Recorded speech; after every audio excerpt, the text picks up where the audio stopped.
খুব পরিষ্কারভাবে আদরণীয় মুখ্যমন্ত্রী শুভেন্দুদা বলে দিয়েছেন, জুন মাসের শুরু থেকেই অন্নপূর্ণা ভান্ডার এবং আয়ুষ্মান যোজনা ইমপ্লিমেন্টেড হবে। এবং কিভাবে হবে? স্বাস্থ্যসাথী কার্ড রাজ্য সরকারের আগে ছিল, তার থেকে আয়ুষ্মান যোজনার কভারেজ অনেক বেশি। স্বাস্থ্যসাথী কার্ডের যারা বেনিফিশিয়ারি তাদেরকে ধীরে ধীরে gradually step by step district wise ধীরে ধীরে আয়ুষ্মান যোজনাতে কনভার্ট করা হবে। আগে আয়ুষ্মান যোজনায় কনভার্ট হবে, তারপর স্বাস্থ্যসাথী বন্ধ হবে। এরকম না যে ঢালাও স্বাস্থ্যসাথী বন্ধ করে দিয়ে তারপর আয়ুষ্মান কার্ড। ধরুন আমি আজকে স্বাস্থ্যসাথীর বেনিফিশিয়ারি, আমার আয়ুষ্মান যোজনা চালু হলে তবে আমার স্বাস্থ্যসাথী কার্ডটা স্টপ হবে, আদারওয়াইজ নয়।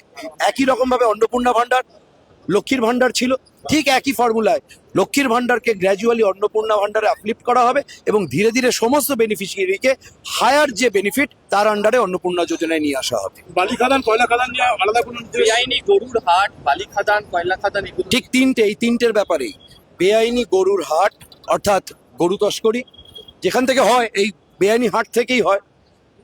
বেআইনি বালির খাদান, যেগুলোর সামনে সামনে বাঁশ বেঁধে টিএমসিটা এতদিন বাইরের লোকের ঢোকা বন্ধ করে রেখে দিয়েছিল বিভিন্ন নদীর ধারে, এবং বিভিন্ন মাইনিং এলাকায় কয়লার যে বেআইনি মাইনিং, কমপ্লিট স্টপেজ। বেআইনি কোনো মাইনিং, বেআইনি কোনো খাদান চলবে না। হ্যাঁ, কিন্তু তার সাথে মাননীয় মুখ্যমন্ত্রী এটাও বলেছেন যে আমাদের স্টেট গভর্নমেন্টের রেভিনিউ ক্রাইসিস মারাত্মক, তাই এটাকে রিপেয়ার করা দরকার। তাই কোনো বালি খাদান, কোনো কয়লার মাইন যদি দেখা যায় যে সেটাকে রেগুলারাইজ করা সম্ভব রাজ্য প্রশাসনের উদ্যোগে, তাহলে এমএলএ তার প্রপোজাল আনবেন, ডিএম সাহেব কমপ্লিট সার্ভে করার পর যদি সেটাকে রেগুলারাইজ করা যায়, তাহলে পাবলিক এক্সচেকারকে সমৃদ্ধ করার জন্য সেটাকে তখন লিগালাইজ করা হবে।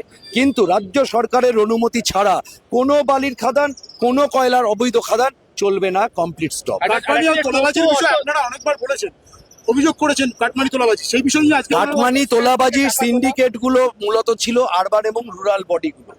আরবান এবং রুরাল বডিতে যে সমস্ত পলিটিক্যাল অ্যাপয়েন্টমেন্ট ছিল, আমাদের বৈঠক শুরু হওয়ার আধ ঘন্টা আগে আদরণীয় মুখ্যমন্ত্রী সমস্ত সেগুলোকে ইনভ্যালিড ঘোষণা করে দিয়ে তারপর বৈঠকে বসেছে।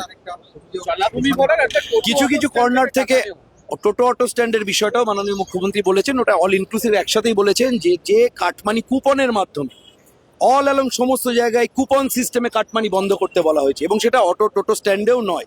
কোনো পার্টির ব্যানারে কুপন করে কোনো কালেকশন হবে না। যারা অটো টোটো স্ট্যান্ডের পরিচালন সমিতি, তারা তাদের পরিচালনার জন্য কি ব্যবস্থা করবে তাদের ব্যাপার, কিন্তু পার্টির ছত্রছায়ায় কুপন ছাপিয়ে টাকা তোলা, এটা মুখ্যমন্ত্রী বলে দিয়েছেন কমপ্লিটলি বন্ধ। সরকারি জমি এবং বাড়ি দখল করা হয়েছে, এরকম অভিযোগ বিভিন্ন জায়গায় রয়েছে। পলিটিক্যালি স্পেসিফিক কিছু জায়গায় অভিযোগ উঠেছিল, আদরণীয় মুখ্যমন্ত্রী সেই বিষয়, যিনি প্রশাসনিক আধিকারিক ডিস্ট্রিক্ট ম্যাজিস্ট্রেট রয়েছেন, তাকে অবিলম্বে খোঁজ করে রিপোর্ট সাবমিট করতে বলেছেন।